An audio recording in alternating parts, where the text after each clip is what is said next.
Coming up on iOS today, Apple has announced some new devices, including an iPad or two and an Apple TV. Stay tuned as Rosemary Orchard and I take a look at what's new. Podcasts you love. From people you trust. This is Twit. This is iOS Today, episode 624, recorded Tuesday, October 18th, 2022. Apple's new iPads and Apple TV. This episode of iOS Today is brought to you by 8 Sleep. Good sleep is the ultimate game changer, and the pod is the ultimate sleep machine. Go to 8sleep.com/iOS to check out the pod and save $150 at checkout. 8 Sleep currently ships within the USA, Canada, the UK, and select countries in the EU and Australia. Welcome back to iOS Today, the show where we talk all things iOS, tvOS, watchOS, HomePodOS, and iPadOS, plus loads more. This is the show where we talk all things Apple operating systems and apps and goodies, and we bring them all together for you today.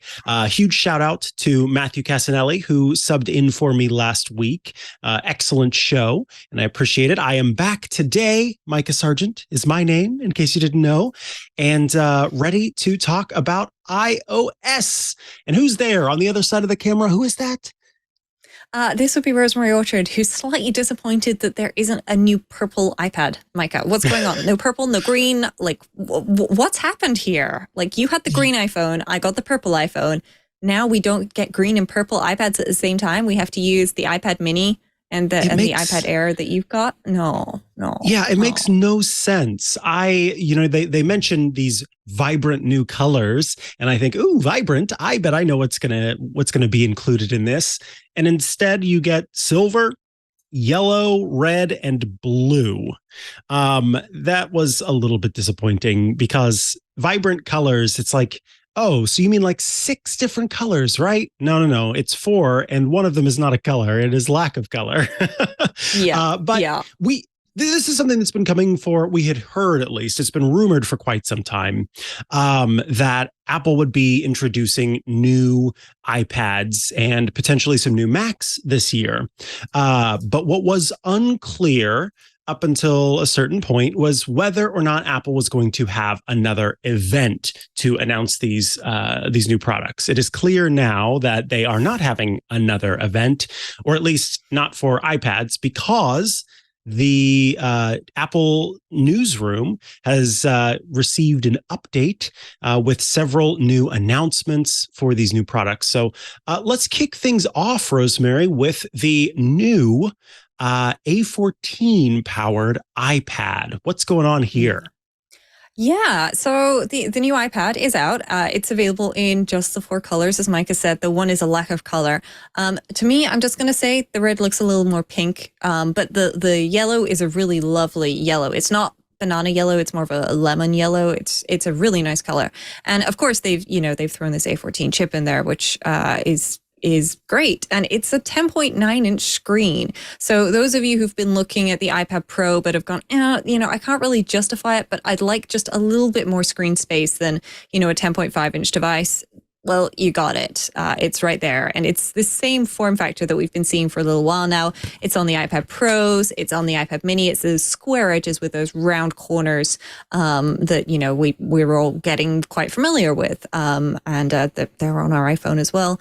And it's got Touch ID. It's got Touch ID built into it. It doesn't have Face ID, unlike the Pros. But it's got all the things that you might want out of an iPad, I think, because it works with the Magic Keyboard again, too, which I know this is something that quite a few folks are very excited by, the fact that there's a keyboard that they can use with, their devices. And they don't have to, if they've previously had, say, an older 11-inch iPad Pro, they don't have to get a new keyboard for it. It works. But this new keyboard, it looks a little different, Mikah. I haven't yet I've not dived into it yet, but I am curious about that. I'm going to need to do some experimenting and playing because it's a 2-part keyboard. and I'm curious. I kind of want one. I don't think it'll come in a mini size though, which is a shame. Yeah, unfortunately. And you did point out something for clarification's sake. The colors are officially silver, blue, pink, and yellow. Oh. I think on the screen it looked like it was red, but no, it is indeed called pink.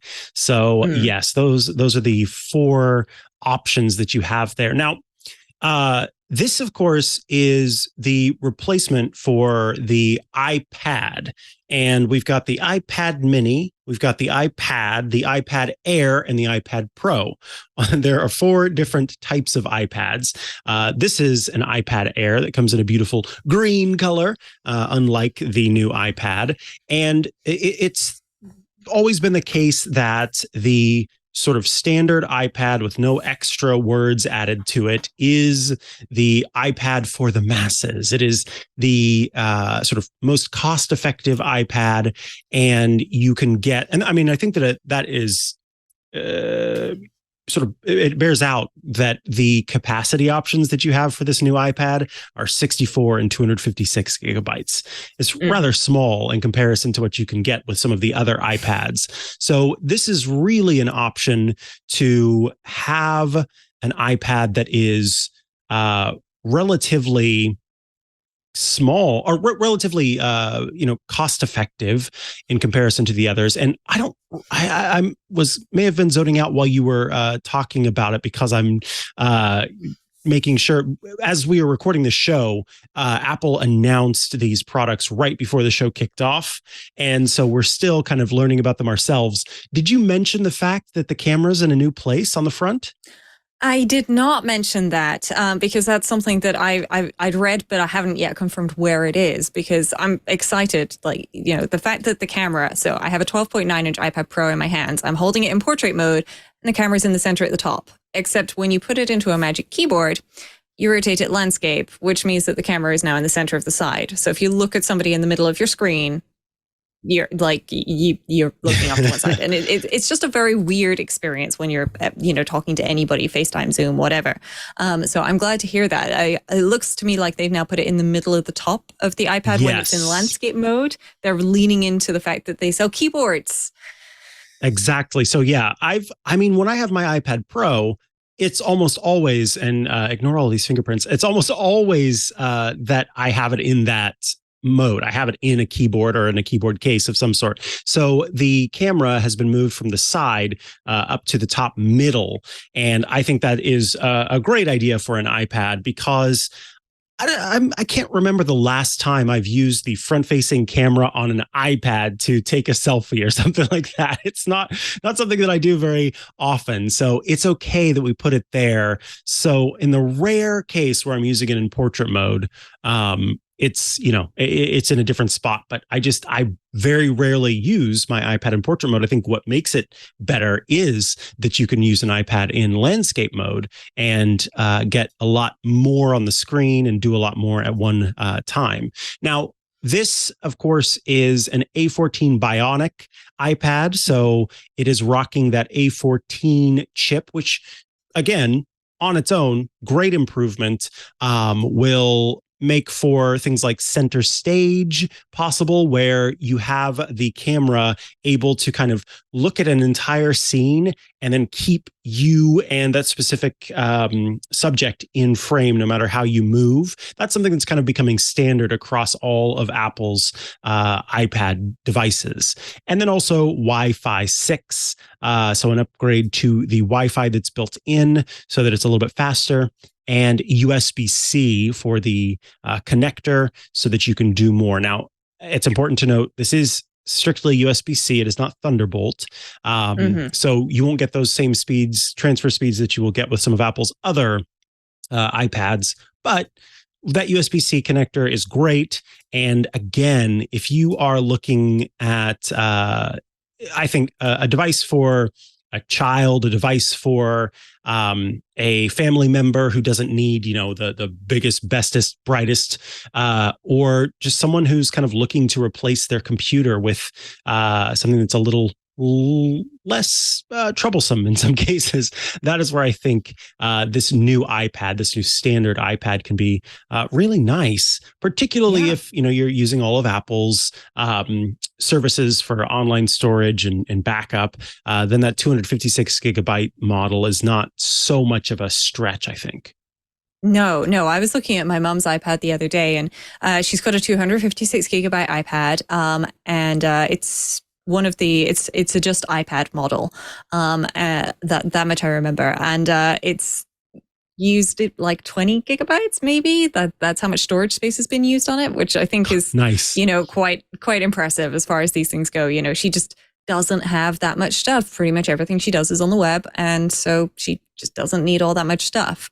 Now, it is worth noting that the Apple Pencil on this is the first generation Apple Pencil. It's not the new Apple Pencil, which sticks to the flat side of an iPad, like, say, the one on the iPad mini, which to me feels like a little bit of a interesting choice, perhaps. This Apple Pencil in particular is notable because it just sticks to the side of an iPad and then it works. And that means that I can easily pop it between the iPad Pro and the iPad mini. But the good news is there's a USB-C to Apple Pencil adapter out there for all of you folks who are going to get this, so that you can, charge your Apple Pencil with USB-C instead of sticking it out the side of a port that you don't have on your iPad.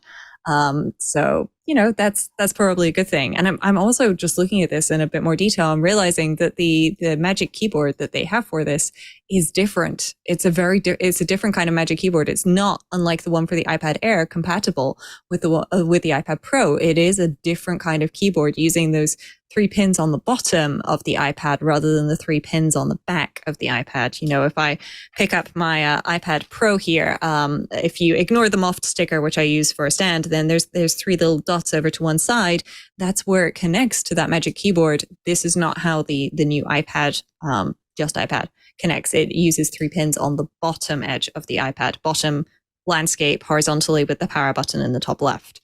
So this is a little bit of an odd mishmash, Mikah, between like the iPad Air, the iPad Pro Mini, and just an iPad. It seems a bit odd. Maybe they just had lots of Apple Pencils in stock that they needed to get rid of. Maybe that's it.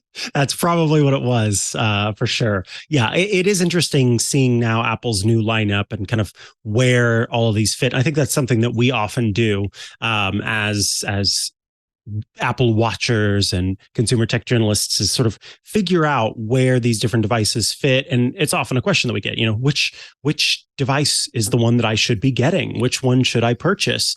And which one would be best for me? And I think that in a way it is made simple by the fact that Apple kind of has the iPad, iPad Air, iPad Pro nomenclature in place, but it can get a little muddled and a little confusing there as different devices get updates at different times. So trying to figure out where this fits in the lineup whenever they are kind of trying to iterate on everything and add more of the modern features to the devices, then it can start to make other ones sort of slip out a little bit. But as far as that goes, I think anyone who's getting this most recent iPad and is coming from an older model iPad, or in some cases, older model iPad Airs, will be plenty happy with this device. Of course, this wasn't the only thing that Apple announced at the event, but I do want to quickly do some what is the word I'm looking for? The sort of details of when it will be available. So you can go ahead and pre-order the new iPad, and they will be available in stores beginning Wednesday, October 26th. So those will be available in just over a week, week plus a day. And I think the prices start at $449 and for the Wi-Fi only models, and $599 for the Wi-Fi plus cellular models. So those will be available to you. And then the Apple Pencil is $99 for the first gen Apple Pencil, and the Magic Keyboard Folio, which we were just talking about, available for $249, or the new Smart Folio, which is available for $79. So you can check all of that out. I should take a moment to mention that if folks are looking to get an Apple Pencil to go with their shiny new iPad, check out the Apple Refurb store, because that's where I got the Apple Pencil for my dad's iPad Pro. I actually got him the newer one because he's got, my old 11-inch iPad Pro, so I got the one with the flat side, but you can get them from Apple and it's a bit cheaper. So it's definitely worth keeping an eye out for that. You usually get them for like $79 instead of $99 or similar. So if you're looking for an Apple Pencil, don't necessarily pay full price if you want to save a couple of bucks there. Just comes in a white box instead. Nice. I think we can take a quick break, and then we're going to come back with the next iPad and then the Apple TV. But I want to tell you about 8 Sleep, who are bringing you this episode of iOS Today. I've mentioned it before. We know this to be true. Good sleep, the ultimate game changer. And the pod from 8 Sleep is the ultimate sleep machine. Consistent good sleep can help reduce the likelihood of serious health issues. It can decrease the risk of heart disease. It can lower blood pressure. It can even reduce the risk of Alzheimer's. Yet still more than 30% of Americans struggle with sleep, and feeling hot at night is actually one of the main causes of poor sleep. I can testify when it comes to that, because I used to sleep so warm. I'd wake up in the middle of the night. I'd be sweaty. It would be uncomfortable. I'd have to get up out of bed and cool down and then be able to crawl back into bed. And for some reason, I can't sleep without covers over me.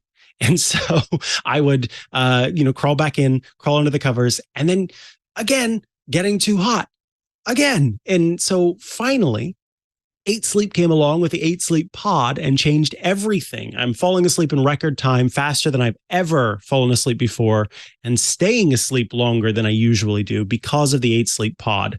8 Sleep offers the only sleep technology that dynamically cools and heats each side of the bed to maintain the optimal sleeping temperature for what your body needs. And this is how it does it. It pairs dynamic cooling and heating with biometric tracking. You can add the pod cover to any mattress and start sleeping as cool as 55 degrees Fahrenheit or as hot as 110 degrees Fahrenheit. And that's what I did. I added that pod cover to my mattress, and it just changed everything. It's keeping an eye on how I'm sleeping, making subtle adjustments as need be. It's brilliant. And the result is that clinical data shows that 8 Sleep users experience up to 19% increase in recovery, up to 32% improvement in sleep quality, and beautifully up to 34% more deep sleep. That super important stage of sleep. With more deep sleep, you can be confident that your mind, your body, they're moving through the restorative sleep stages that are vital. You need those stages of sleep for physical recovery, hormone regulation, and mental clarity.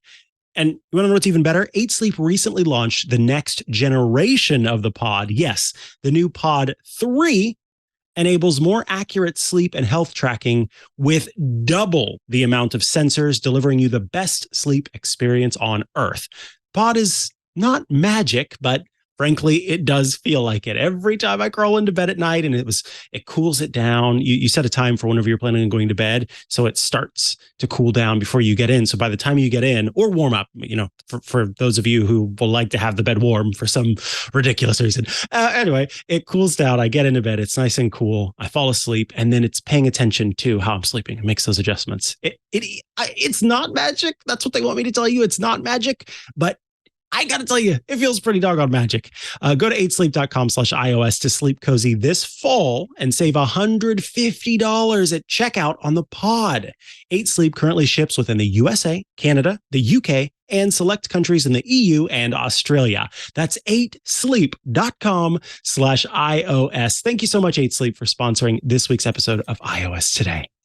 All right. Along with a new iPad, Apple also announced the next generation iPad Pro. This is the iPad Pro made all the better with Apple's M2 chip. Yes, It is. It's all new, all fresh. And I'm not surprised, of course, that we're seeing an M2 iPad Pro. This has been in the lineup for some time, at least the upcoming lineup for some time. Yeah, it really has. It's genuinely amazing to me that I have pretty much the same hardware in the laptop that's just behind me to the right as I do in this iPad Pro. Like, I have the same amount of RAM, I have the same amount of storage space, and I've got the same processor. And that's pretty darn incredible. You know, the hardware is no more the limit on iOS. It is very much a case of software and understanding and workflows, which are limiting what you can do with one of these devices. And the M2 is just going to take that a step further. You know, we are seeing folks doing some amazing stuff, especially anything to do with rendering things and video production and so on, that really is going to be taking massive advantage of this. But it's also just lots of fun opening up GarageBand and adding as many tracks as you like to try and, you know, test the limits. And so it's good to see this. It's also interesting to see that, as far as I'm aware, the camera is still on the left. What happened there, Mikah? Did somebody from the iPad Pro team forget to talk to the iPad team? What's happening? Yeah, I know some folks who were looking forward to the next generation iPad Pros are going, well, do I actually need a new iPad Pro? To which I can't possibly answer that for every individual person. But in general, like, if you haven't run into some kind of limit on your current iPad Pro, then maybe not. But if you were looking for an excuse to try a different size, then maybe this is the opportunity to do so. So I guess we're going to see. I'm not sure, Micah. I don't know if I'm going to go for an 11-inch. I've got a 12.9-inch and an iPad mini right now. I'm debating maybe just consolidate to one 11-inch iPad Pro. Maybe. Sort of merge in the middle. Yeah, because I take the iPad mini lots of places, but I also don't take it some places because my bag's still not quite big enough. And I don't take the iPad Pro lots of places, which feels like a shame and like I'm missing out. So maybe I should check if there are any family members in need of a new iPad and, scale down to just the one iPad, which would certainly solve the problem if the iPad Pro doesn't have cellular, because I didn't think I needed cellular. And then I got a cellular iPad mini. So maybe I can solve that problem. You might be able to. I think with this, it feels a lot like the new iPhone in a way, where there's this interesting feature that sort of sets it apart from the rest of the lineup. You know, on its own, it feels a bit iterative. But then you see this, it's called the Apple Pencil Hover experience. And essentially what happens here is, with the Apple Pencil about 12 millimeters or less above the display, I guess 12 millimeters or fewer because it is countable, above the display, then it will actually kind of indicate on screen where your Apple Pencil is kind of about to tap. And so whenever you're doing Scribble, for example, which I have to admit I don't ever use, or you are doing, again, and we've got a great video playing now where it's showing kind of how this works, or you are about to draw something, it'll have on the screen a little indicator of where you are about to start drawing. And then you can also change your brush size very quickly if you need to, and make adjustments there. So that is a really neat feature that apparently is exclusive to the new iPad Pro, along with, of course, iPadOS 16 and the second generation Apple Pencil. But that alone, unless you are someone who, you know, is used to that experience using a Wacom tablet, then it's kind of like, oh, you know, if I've got the M1 iPad Pro, I don't know that I necessarily need this upgrade. As is typical of these devices, they come in many capacity options, 128 gigabytes all the way up to 2 terabytes, both Wi-Fi and Wi-Fi plus cellular. The Wi-Fi is Wi-Fi 6E, so it is the, I think, fastest Wi-Fi available across many devices right now. I know that there's an even newer Wi-Fi spec, but as far as the one that's available, it is pretty, brand new. I think that the display has been slightly updated, although Not much of a difference between the original 12.9-inch iPad Pro and the last, 12.9-inch iPad Pro and this one, with that 2D backlighting system and a 1,000,000-to-1 contrast ratio, which of course is somewhat rare for a screen this large in comparison to the iPhone, which is able to use that OLED display. If you get the 1 terabyte or 2 terabyte model of either the 11-inch or the 12.9-inch, you get a bump to 16 gigs of RAM versus the 8 gigs of RAM on the 128 to 512 gigabytes of storage options. Mm-hmm. And of course, your standard upgrades to cameras and Bluetooth 5.3 now instead of Bluetooth 5.0 or 5.1. I think that just about covers it, because as you pointed out, I'll mention one more thing, but also, again, as you pointed out, it does not have the camera in a new place. But I want to make some clarifying points. People see Thunderbolt/USB 4 for the port. It's important to understand that it is USB 4, USB 3.1 Gen 2, and Thunderbolt 3, not Thunderbolt 4, Thunderbolt 3. So it will use that port for Thunderbolt 3 and then also the most recent USB 4 specs, if you would like to, make quick transfers and things like that. Yes. Yeah. So for folks who are going, wait, USB 4, where did USB-C go? USB-C is the shape, USB 4 is the connection speeds and type. We won't go into detail now because the whole thing is a little bit confusing. And we've still got an Apple TV to talk about, but safe to say, the new iPad looks pretty cool, and I'm on the fence, Mikah. I don't know. This time next week, I may be eagerly anticipating the arrival of a new iPad. We'll have to see what happens. Yeah, I'm curious. Upon sort of looking at it again, I really do think that the M1 iPad Pro I have is, I've never run into the limit of what it can do. It has a beautiful screen. It looks great. It is super zippy quick. And so for me, it doesn't feel like it is an upgrade that needs to, that one who has the M1 necessarily needs to do. But if someone is upgrading from an older model iPad Pro, this could really be a magical upgrade, as it were. Yeah. Yeah, absolutely. If you have one of the original iPad Pros with the, rounded corners and back on it, or, just one of the non-M series iPad Pros, I'm sure those folks are eagerly anticipating the new models. I know a couple of folks who've got the non-M series model iPad Pro, and they've just been waiting because, they didn't feel that they needed to update. But, as time goes on, they're seeing more and more M1, M2 exclusive features and so on. And now I think this is probably going to be the tipping point. The 11-inch model does have an LED screen, but the 12.9-inch has got the mini LED with the full array local dimming. Thank you, ScooterX, in the chat room for writing that down in a way that I could repeat it so that it sounds like I know what I'm talking about. I do. I read through it, but it's a little bit confusing to try and explain it off the top of your head when you're absorbing all of the iPad information at the same time. I don't know, Mikah. Do I want an 11-inch? Do I want a 12.9-inch?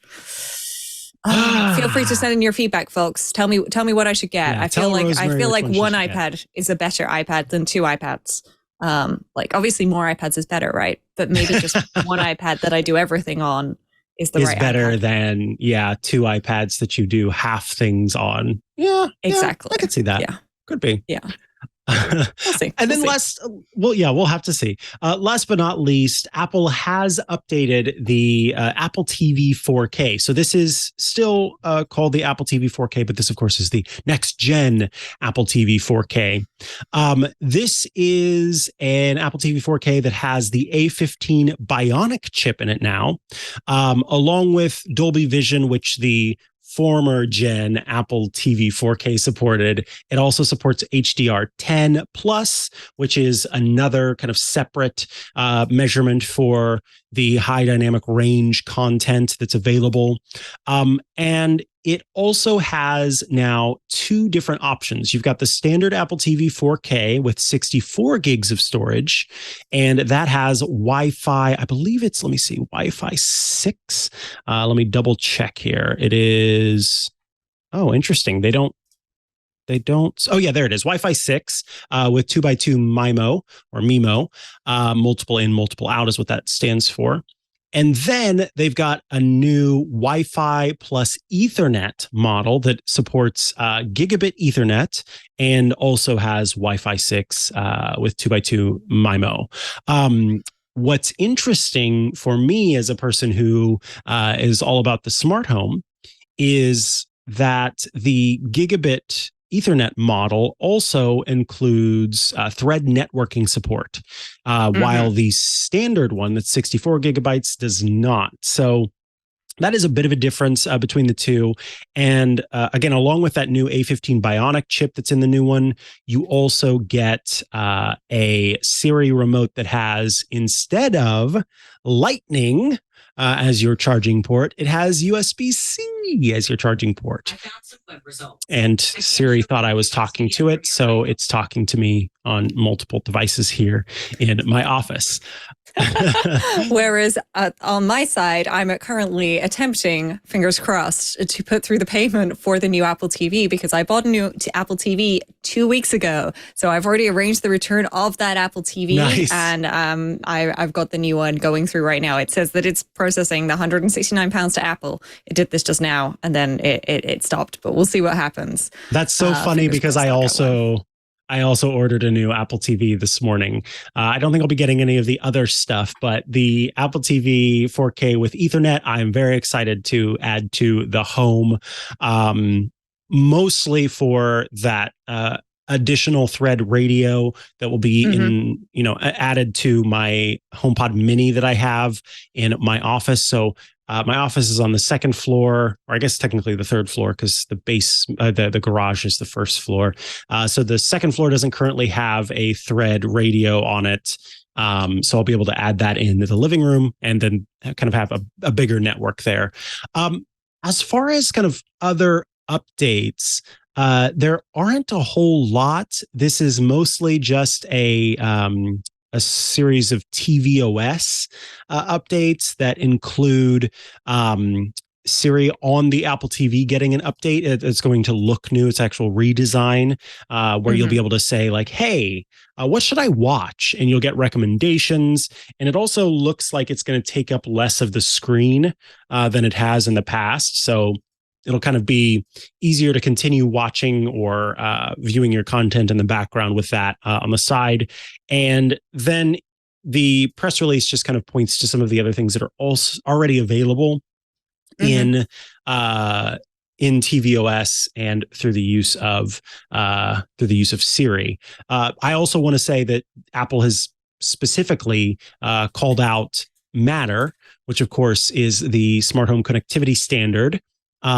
They, in this newsroom release, have said that the Apple TV 4K is it's a quote, an essential building block for Matter. So I know that Matter just around the corner. We'll be seeing that soon.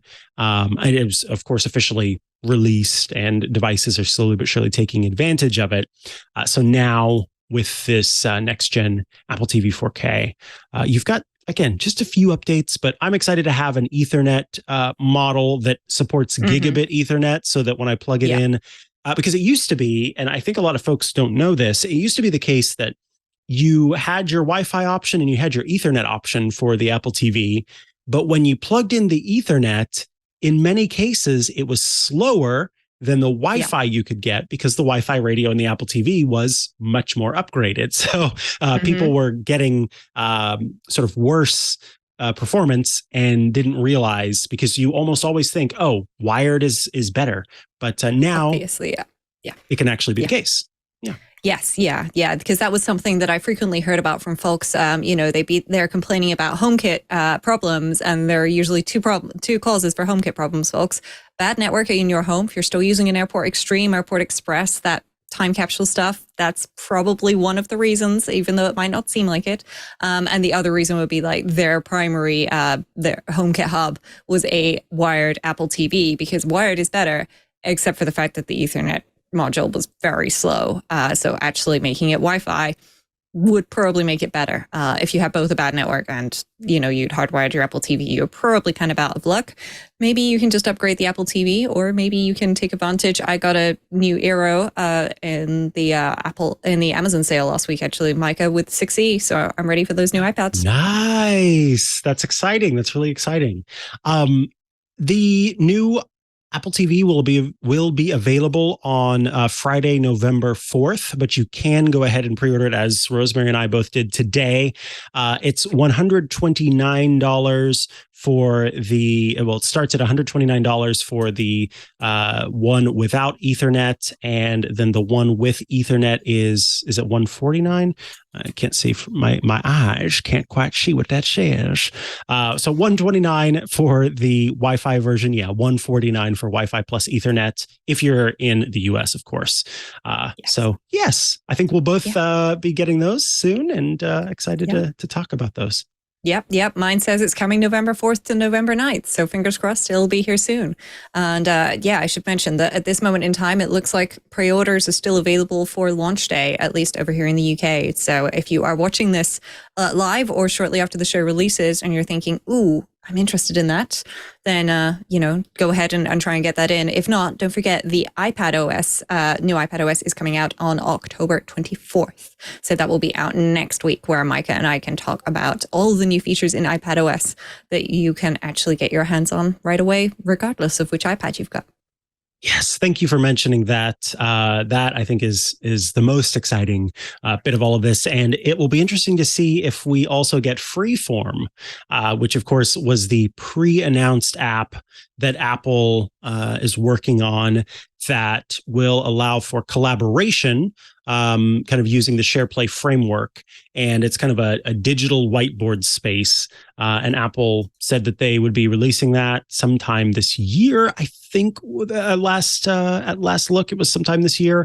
And so I wouldn't be surprised if that kicks off with the next version of iPadOS, which is available again on October 24. So right around the corner.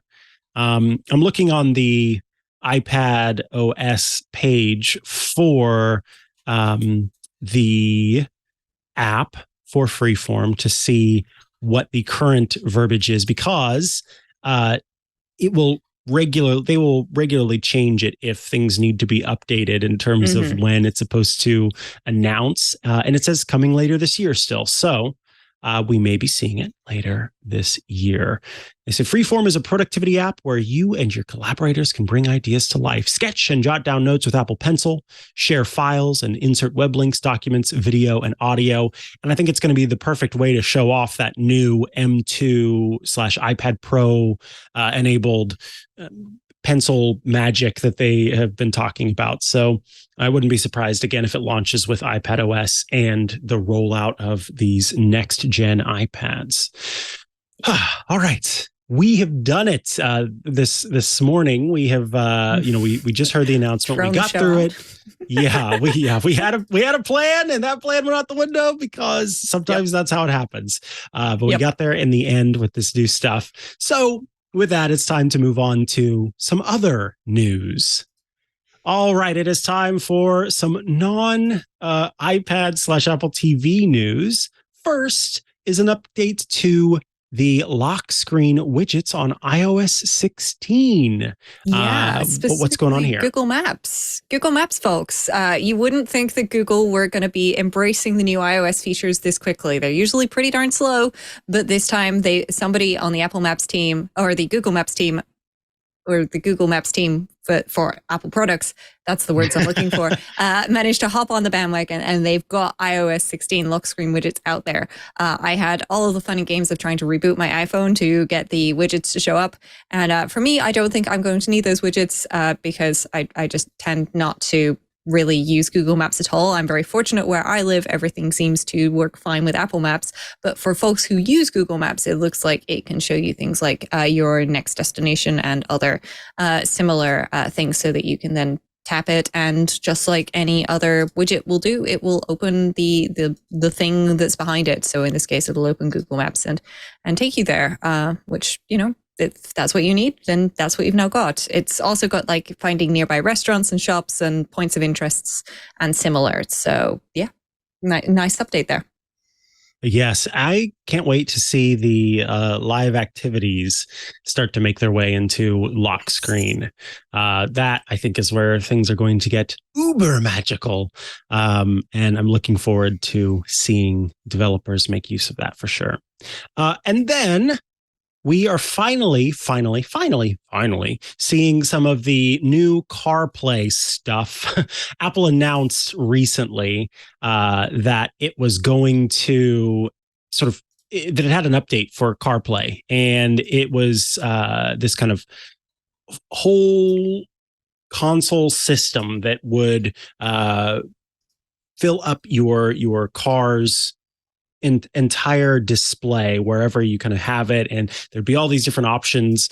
And it's still kind of in the works, but one of the new bits of update as far as that goes is Mercedes-Benz working along with Apple and Apple Music to provide for spatial audio in some of the Mercedes-Benz cars. And, when I heard about spatial audio the first time I heard about it, I was thinking about how when I really want to enjoy a new album, I like to go for a drive whenever a new album comes out, because I am in the car and I've got the different speakers inside of my car all playing the music, and it just provides for a more enjoyable experience for me.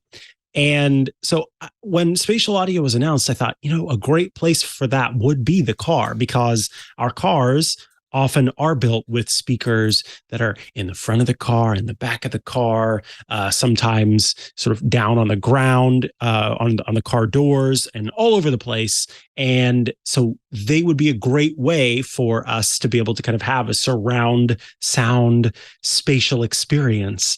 And so Mercedes-Benz has said, hey, that is going to be possible this time around, and you will be able to use this. Now, the spatial audio, I think if you've got a Mercedes-Benz, then this is not going to kind of make you go, because it is only available on cars that have the 31 speaker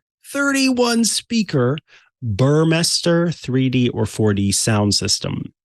The 3D sound system adds $4,550 to your purchase, and the 4D sound system adds $6,730 to your purchase. So get my credit card ready, Mikah. I'm going to go and experience spatial audio in the way that it was supposed to be experienced. Wait, how much is a Mercedes? In a Mercedes?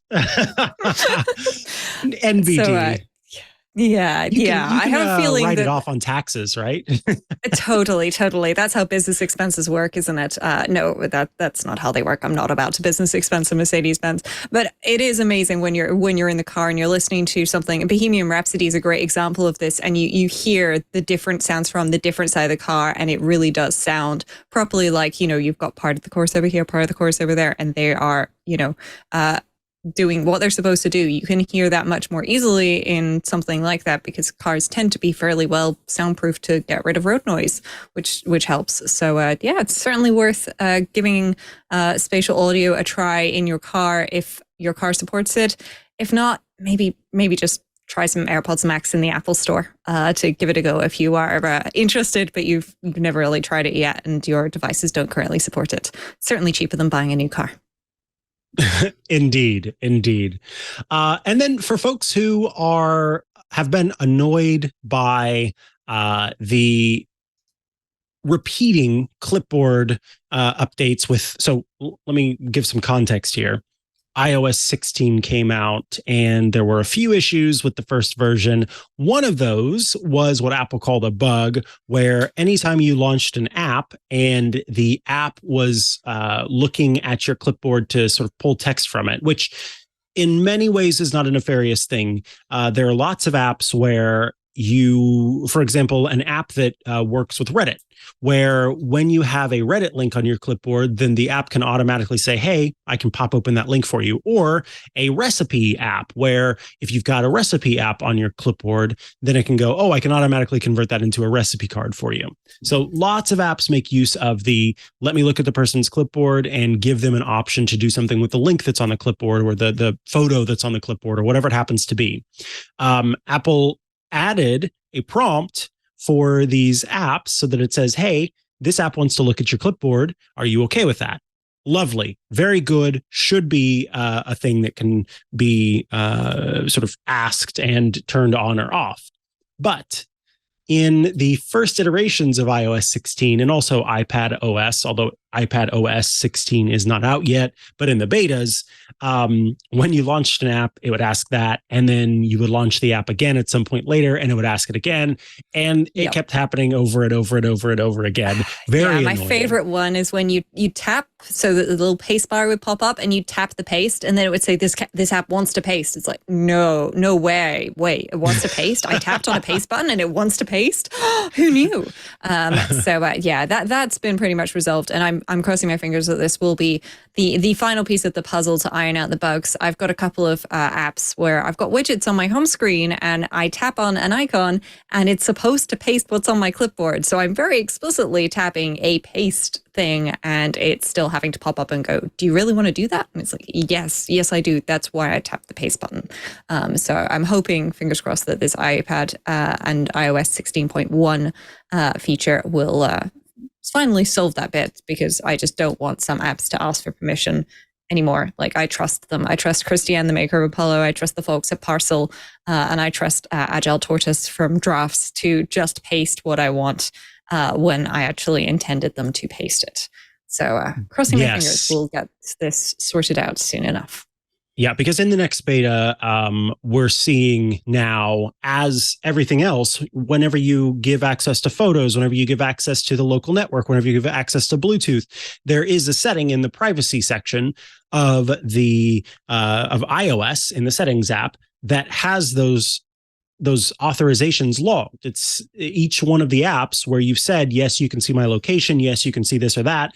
All of that's available there. But there wasn't one for Clipboard. Now, in the latest betas, there is /are the options to be able to say, yes, I'm giving infinite clipboard access, and until I say otherwise, please stop prompting me for it. So that will hopefully make its way into the final version of iOS 16.1 and iPadOS 16.1, which again, iPadOS 16.1 is slated to launch in the coming days.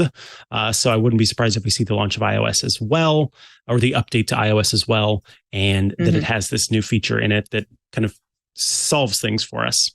One last bit of... Oh, go ahead. Yeah, please. I spotted this and I thought, well, if anybody's not excited about today's iPad announcement and they don't want that lovely lemon color, or it's kind of raspberry pink, I think, or there's blue or silver, then maybe wait until next year, because analysts are claiming a foldable iPad is in the works. You heard it here, folks. They've been rumoring this on and off for a while. The Microsoft Duo is an example of an Android tablet with the folding feature. So it'll be exciting if Apple release this. But as I'm sure we all know, Apple try many, many things, and not all of them ever actually make it into our grubby little paws as customers, or not so grubby paws, actually. So we'll have to wait and see. But maybe we'll get a foldable iPad next year. So if you're not excited by what's out there right now, well, don't forget you can hold on until next year. Yes, hold on. All right, hold on to your shortcuts, because Shortcuts Corner is up next.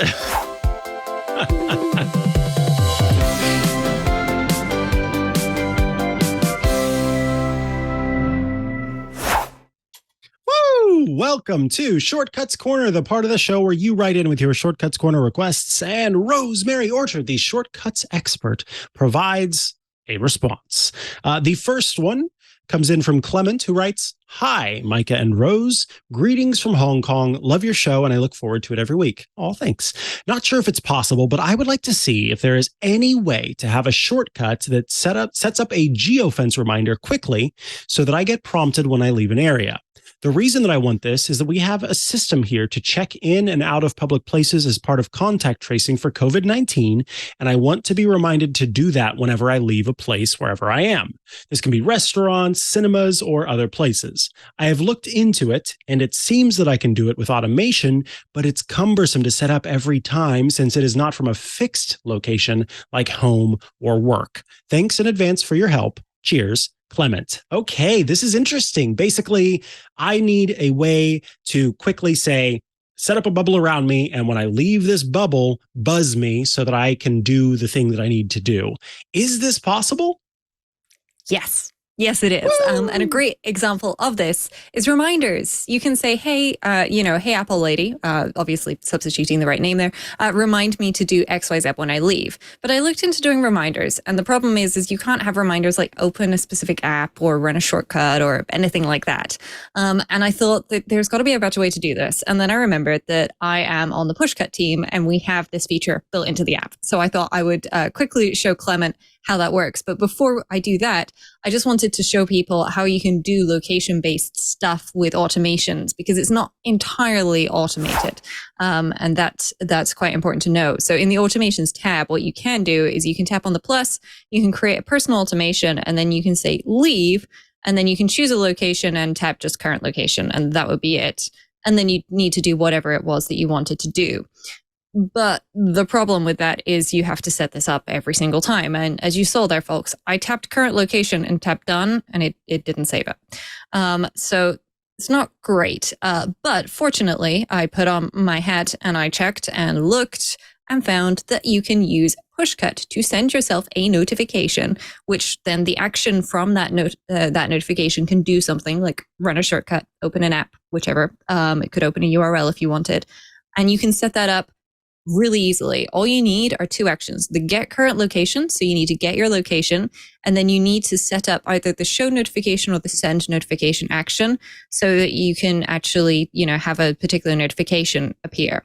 So just to show folks in Pushcut, what you can do is you can create notifications of various kinds. So you give a notification a name, and then you can give it a specific title. So that's what it's actually going to come up with on your screen.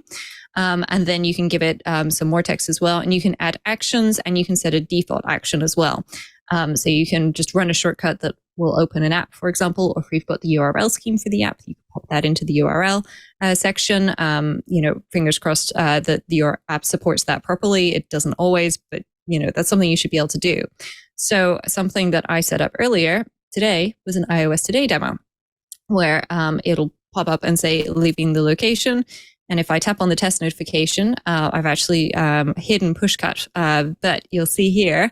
And it says, as well as my reminders telling me to take out the recycling yesterday, I can see leaving the location. And if I tap this, it'll run that shortcut that I've got set as my default action. So in the Shortcuts app, then once you've got your current location, I'll demo how to set up the show notification action. And then all you do is you tap on it, you select your notification. So that's my iOS Today demo. And then you can tap on now and change this to when I leave. And then you can tap and hold on that leaving location and just input your current location there. And that's all you need to do. You can go crazy if you want. You can add way more details. You've got plenty of different options. You can even have it pop up a little image of some kind if you like. But this is something that you can do pretty easily. And that's just one of the nice things that you can do with shortcuts. You could also just add a reminder with a reminder when you're leaving this location to do this. But of course, it's going to have, something like shortcuts : / run - shortcuts / shortcut or name equals and then the name of your shortcut. And it gets a little complicated setting that up. You can do that. That's another way around it. There's a couple of options out there. But this is actually how I would solve this one. So hopefully, Clement, that will deal with that for you. So, yeah. Beautiful, beautiful. And then Wes writes in, why is there no annual option for shortcuts to repeat? I'd like to automate birthday texts to friends. Oh, that's a good way to make use of that. If there was a repeat every year option. Yeah, but there isn't. I mean, if you go into shortcuts and you go and you create, not a new shortcut inside of your automation tab, you create a personal automation, and then you say time of day. You can say daily, weekly, monthly. And this does kind of work in that you can select, say, the first as your starting point, but then it will repeat on the first of every month. And that's not great. So instead, what I would do is I'd actually just create a daily shortcut that repeats at the same time every day. And then go nuts with DataJar. DataJar were the apps that I brought up last week, where what you can do is you could save just a list of dates and birthdays that you are interested in checking out. So what I would always do for this is start by just formatting the date, because you're going to need to look up whoever's got birthdays today. And so if you format the current date, and then what we'll need to do is we don't want the year. The year is not very helpful in this case. So we're just going to do a custom format on this. And I'll just start with the month, and I'll delete the bits that have come before that. And we're going to put the month first, not because we're American, but just because this is a quite useful way of tidying things up. So what I'm doing is I'm just formatting it as capital M twice and then .dd. You don't have to do DD if you want to just do 1D, which gives you just a 1. If it's the first, then you can do that. I personally like to have those leading zeros in place. So by using 2 M's and 2 D's, I make sure to get that. So if I just run this, then it'll show you 10.18. Okay, so that's the month, October 10th, the 10th month, and then it's the 18th today. And I'll just pop my phone back into light mode because sunset's hit. So then what we can do is we can get some data from DataJar. And inside of DataJar, I would actually have a list for each day where there are birthdays that I want. And so what we can do is we can just check if a value exists. So I would just say birthdays dot and then our formatted date. Okay, so this is going to look inside of birthdays. And then inside of birthdays, we're going to have 10, which has got a dictionary. And then we're going to have, perhaps the 1st of October. There's somebody's birthday. So under 1, there'll be a list with just one person in there. And then maybe, October 27th has got 3 people's birthdays in there because my friend Yulia's having her birthday party then, and somebody else, and my cousin Michael's got his birthday then as well. So if it's a list, then you can just grab all of those people. So we're just going to check if something exists, okay? And what this will do is it'll say yes or no, okay? And if there is nothing, then we want to stop our shortcut. So what we can just do is pop in a little if and check if value exists is no, and then we'll just pop in a stop shortcut. And that value exists is going to be coming through as a number. So I'll just say if it's a 0, then we'll just stop the shortcut. And then what you would just do is I'll finish typing stop shortcut because that's being a little bit silly there. And it's usually faster at popping these bits up. But Shortcuts has been having a moment for me for a few days now where it just is a little silly at times. There we go. So stop shortcut. And then we'll just need to use DataJar again to just get the information, because now we've confirmed that, there is something there in DataJar for this particular day that we're looking for. And so what we will do is we will just get the value, and we're just going to reuse this a little bit here. Okay, so we've got our birthdays, .10 containing our days in October, and then we will just look again, and then we can just use a repeat with each, and then we can just get the data from there. So you might have each list entry inside of DataJar could be, say, for example, the name of the contact, to look it up in the contacts, and then, a special birthday message for them so that you can plan these things out in advance, and then it will just send it off at that time automatically. So what you would need to do in this bit, I'll just put a comment. I can't share this automation as a side note because I've built it in an automation. If you build it as a shortcut, then you can, of course, share the shortcut the comment section is not showing up. But either way, there it is. So if I just pop the comment in, this is where you would need to do the bit where you get the person's phone number or email address, however you are messaging them, and then send a message and send it to them. But that's all you would need to do. So fingers crossed that solves Wes's problem. I'm glad he wrote to me on Twitter. I sent him a couple of examples via tweet already. It's always exciting hearing what questions different people have. And it was good fun having Matthew on last week. If you missed last week's episode and you're into shortcuts, you should definitely go back and check it out. We talked about some really awesome things there. Beautiful. And then this last one comes from Jim, who writes, "Hello, Shortcut Gurus. I always learn a lot listening to your podcasts. I enjoyed hearing guest host Matthew Casanelli in your most recent episode, and I hope that Mikah has a pleasant vacation." Aw, that's so nice, Jim. "I know how to create a shortcut that always runs several other shortcuts within it. However, I cannot figure out how I can choose whether or not each embedded shortcut will run. Here is an example that shows what I'm trying to do, but doesn't accomplish the task. When I run bedtime, I always want to accomplish the first 3 steps. However, I may or may not want to play overcast tech, and I may or may not want to set alarms." Now, this is an image that Jim has sent us that shows kind of what the shortcut, what's all built into the shortcut. And it says, "If I choose not to play overcast tech and click cancel, the bedtime shortcut stops and I am not presented with the option to set the alarms. Can you please suggest a way to accomplish this? Thanks." And then in the note, it says, "The above example only has 2 embedded run shortcut steps. For the purpose of determining a good solution, please consider that I may have numerous embedded run shortcut actions and that I may need to be able to choose whether or not to run each one each time the main shortcut is run. Regards, Jim."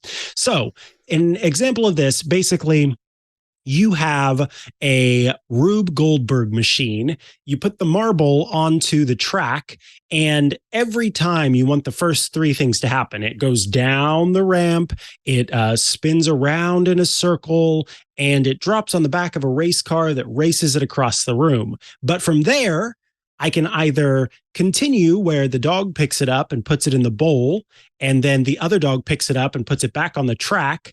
And then the bird that's in the living room flies down and drops it into its cage, which then finishes the track.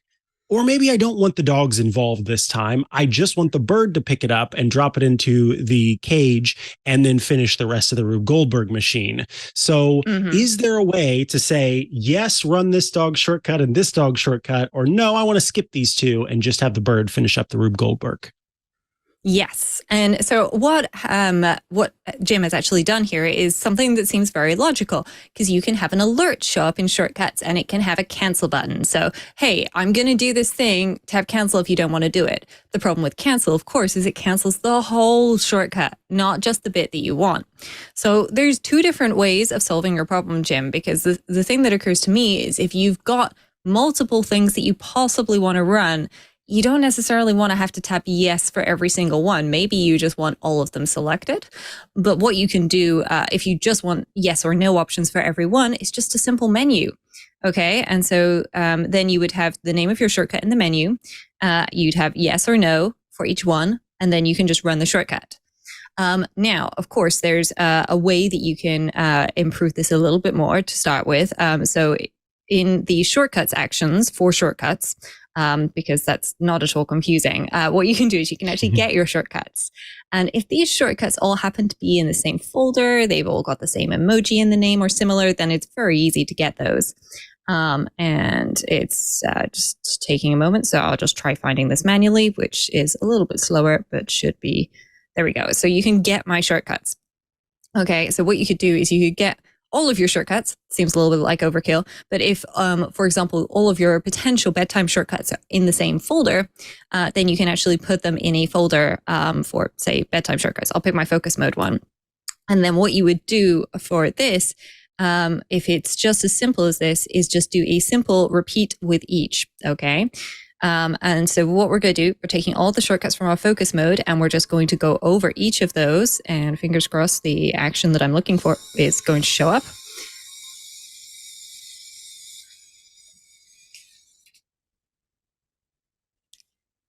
Sorry about that, folks. That was my curtains and blinds closing. So what we're doing, okay, we've got all the shortcuts from our focus modes, and it's going to go through each individual one, okay? And then what we're going to do, instead of we're going to say choosing from a menu with a specific title, we are going to use our repeat item, okay? And we're just going to use the name of our shortcut for that. So repeat item is going to be the name, and it'll say yes or no, and then run shortcut, tap and hold on this, and use the repeat item. Woohoo! Awesome. And now we can amp it up a level, okay? So say, for example, you don't want to tap yes or no on every single one, okay? You've got your shortcuts. Maybe you did get shortcuts from a specific folder, or maybe you got all of your shortcuts and then you used a filter files action, okay? That's something else that you can do. So in the files section, there should be an action called filter files. There it is. And then you can say, okay, where the...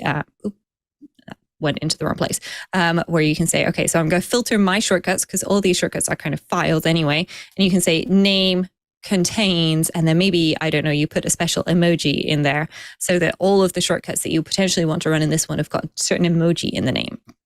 Okay, then what you could do is a choose from list. Right, so choose from list is in with your scripting actions, and so you can actually just scroll down and see you've got a list where you can make a list, but don't worry, the list of shortcuts that you've got is already a list. You could get a specific item from the list. Well, we don't care about that. We're just going to do a choose from list. Not the list action, the choose from list action, which is the one I was trying to tap and mistapped. And then what you can do in your choose from list is you can select multiple and select all of them. And then inside of this repeat, you don't want to ask for everyone because we've already done this, okay? We're going to keep our action, but we're just going to say, hey, I'm just going to run the shortcut, okay? So you've got your shortcuts. Maybe you filtered them down. I'm actually going to remove that to demo this a little bit, and then it's going to run them. So if I actually choose this, then it'll get my shortcuts, and it should be popping up something that lets me choose from my shortcuts. And because I'm sharing my screen, it's actually not showing it on screen, which is very annoying. But it'll pop up a list with all of your shortcuts from that folder or that filter that you've set up, so that you can actually choose those. And then you can just run all of them. So, there we go. It popped up on screen and then it went away again. That's so annoying. So maybe if I do it again this time, it'll actually run it. But so what you can do is you can choose all of your shortcuts. My iPhone's gone invisible. That's typical. But you can choose the shortcuts that you want to run. So either a simple menu, or you could get all the things from a folder and use the menu on each of those items using your repeat with each.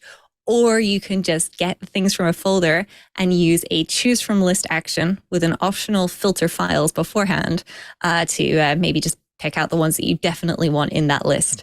And repeat with each to run that. So hopefully, Jim, this has given you some good answers as to some things that you can do. And also, I totally see why you tried the alert. It's very logical, but the alert, when you cancel that, cancels your whole shortcut, which is why you were running into that difficulty. There you go. All right. With that, it is time to move on to the final segment of the show, our App Caps.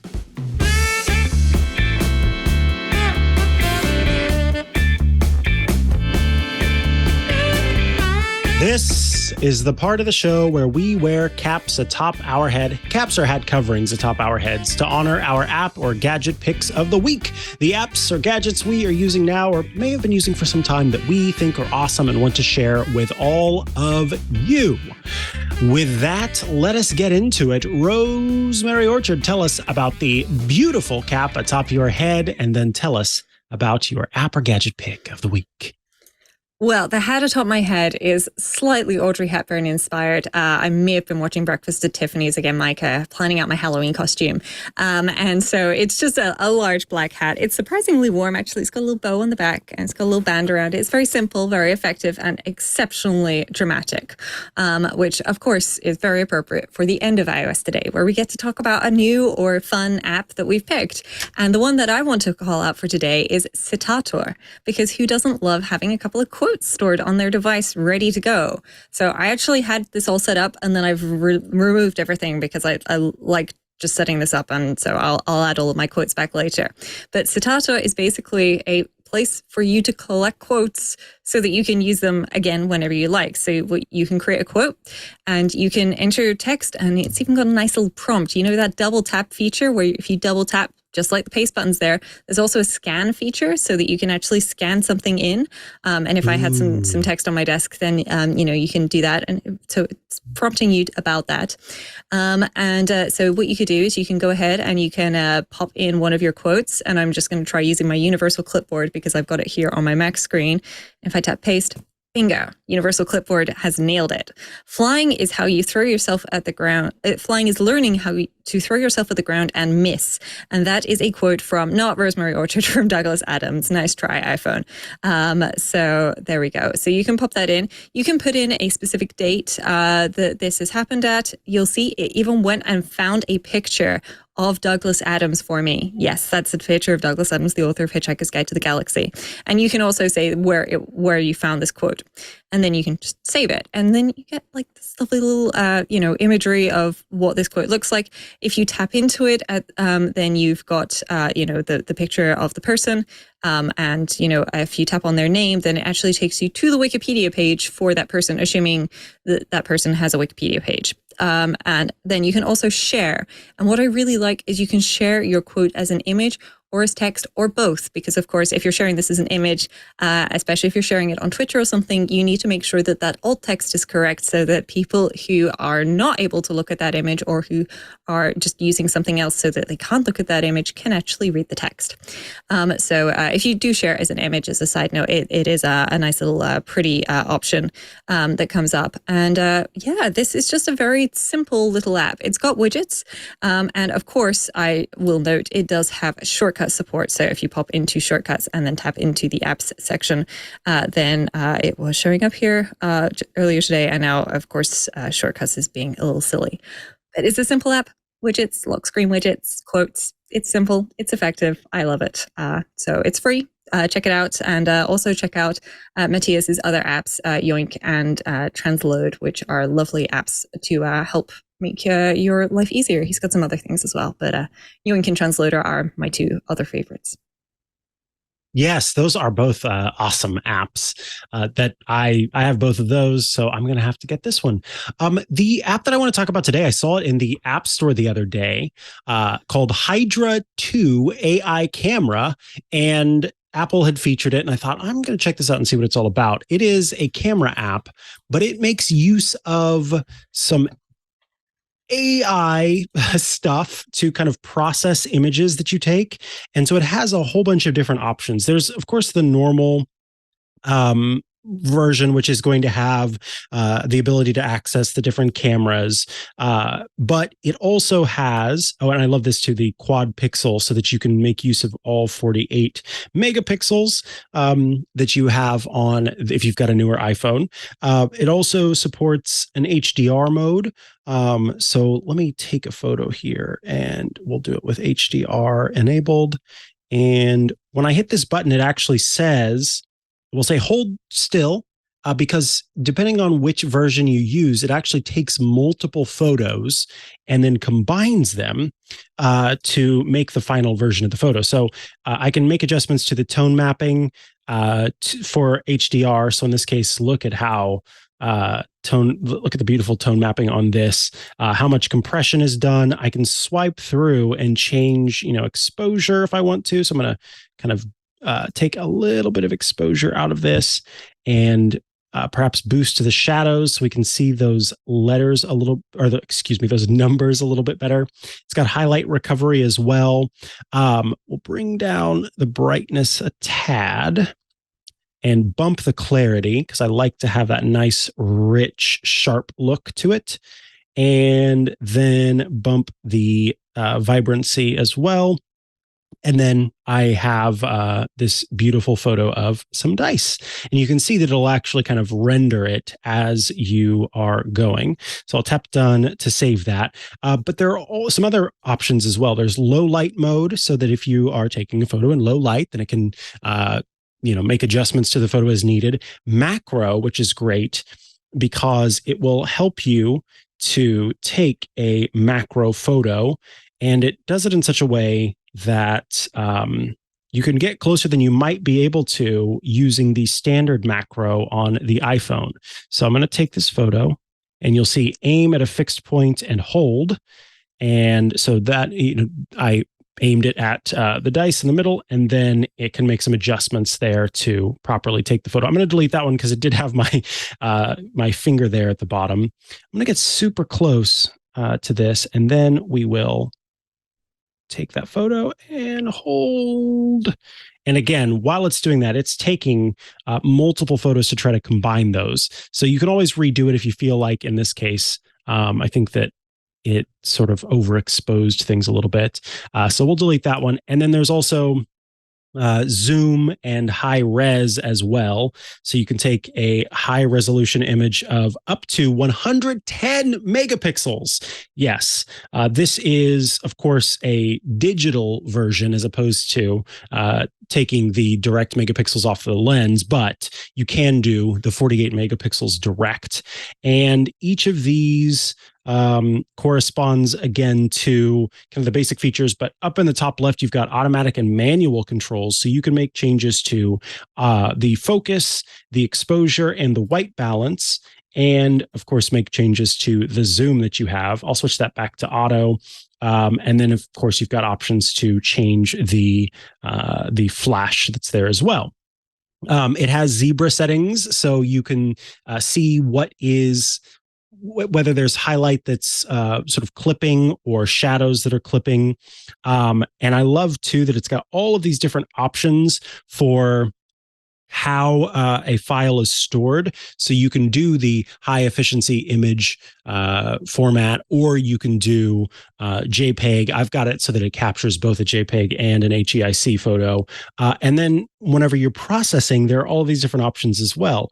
How by default it processes the photo, and then lots more settings. So it's a very settings rich photo app that makes use of artificial intelligence combined with multiple photographs that it takes to try and kind of get the best picture you possibly can.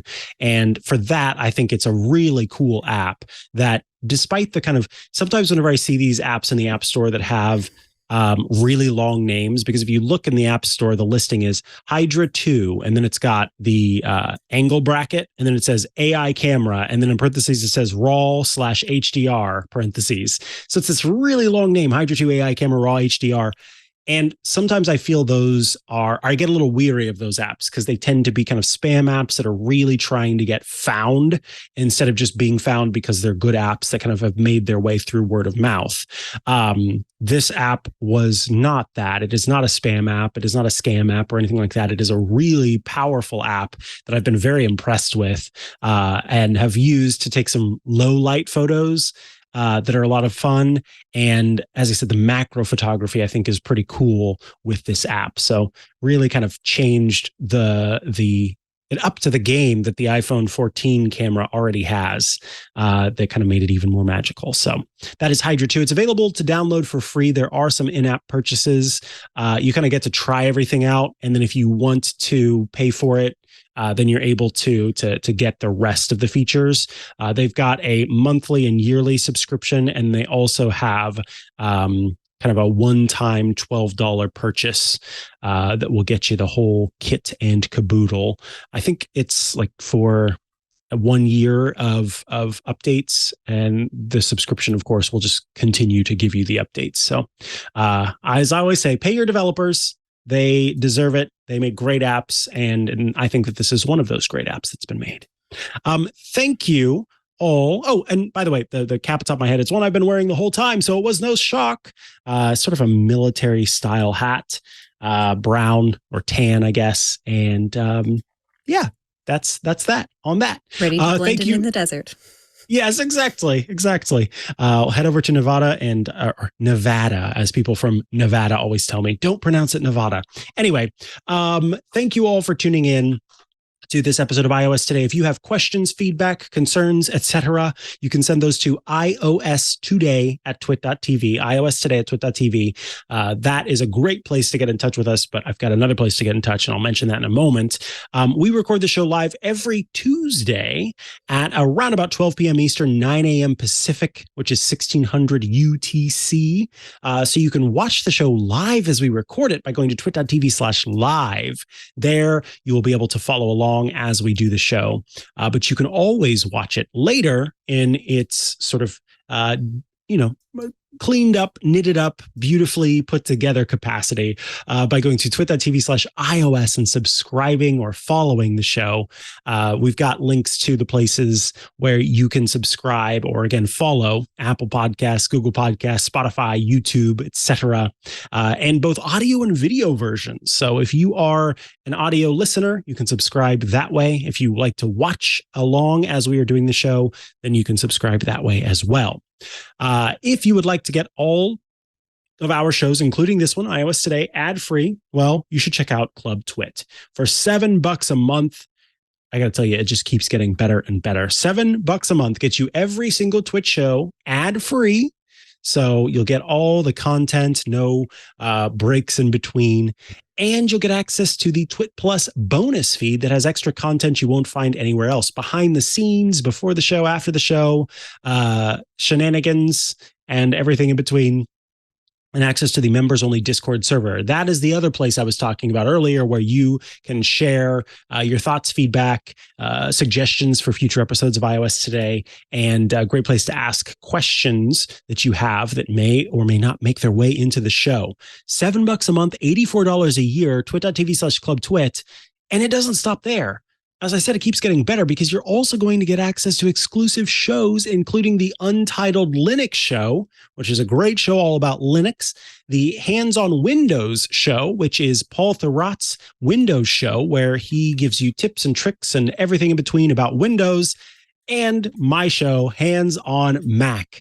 Every week, I've got new tips, tricks, and fun stuff regarding all of Apple's devices. I've been talking a lot lately about the health features and functionality on the iPhone and the Apple Watch. And I believe that the episode that'll go out this week is going to be about health record sharing. So you got to check it out because there's so much fun stuff to talk about with Apple's various devices. And that is available to you as a Club Twit member. $7 a month, $84 a year. Please do join us. Rosemary Orchard, if folks want to follow you online and check out all the great work that you're doing, where should they go to do so? The best place to go is rosemaryorchard.com, which has links to all the things I do around the internet, including links back to this podcast and the two other podcasts I host. And of course, you can find me on Twitter or micro.blog at @rosemaryorchard. But the other place you can find me is hanging out in that Club Twit chat room where we've been chatting a little bit about those over-the-counter hearing aids you can get. I'm interested in finding out if there are any made for iPhone ones out there, because that's a feature that's been around since iPhone 6, Mikah. Would you believe it? So, yeah, got to go and finish talking to those folks about that later. Where can folks find you? Yeah. Holy moly. That's, wow. If you want to find me online, I am at Mikah Sargent on many a social media network, or you can head to chihuahua.coffee, CHIHUA.coffee, where I've got links to the places I'm most active online. Thank you so much for tuning in for this special breaking news episode of iOS Today. Rosemary Orchard and I will see you next week. But until then, we say goodbye and hope you have a great day, great night, great rest of the period of time in which you're listening. See you later. Bye, folks. Hey, we should talk Linux. It's the operating system that runs the internet, but your game consoles, cell phones, and maybe even the machine on your desk. But you already knew all that. What you may not know is that Twit now has a show dedicated to it, the Untitled Linux Show. Whether you're a Linux pro, a burgeoning sysadmin, or just curious what the big deal is, you should join us on the Club Twit Discord every Saturday afternoon for news, analysis, and tips to sharpen your Linux skills. And then make sure you subscribe to the Club Twit exclusive Untitled Linux Show. Wait, you're not a Club Twit member yet? Well, go to twit.tv/clubtwit and sign up. Hope to see you there.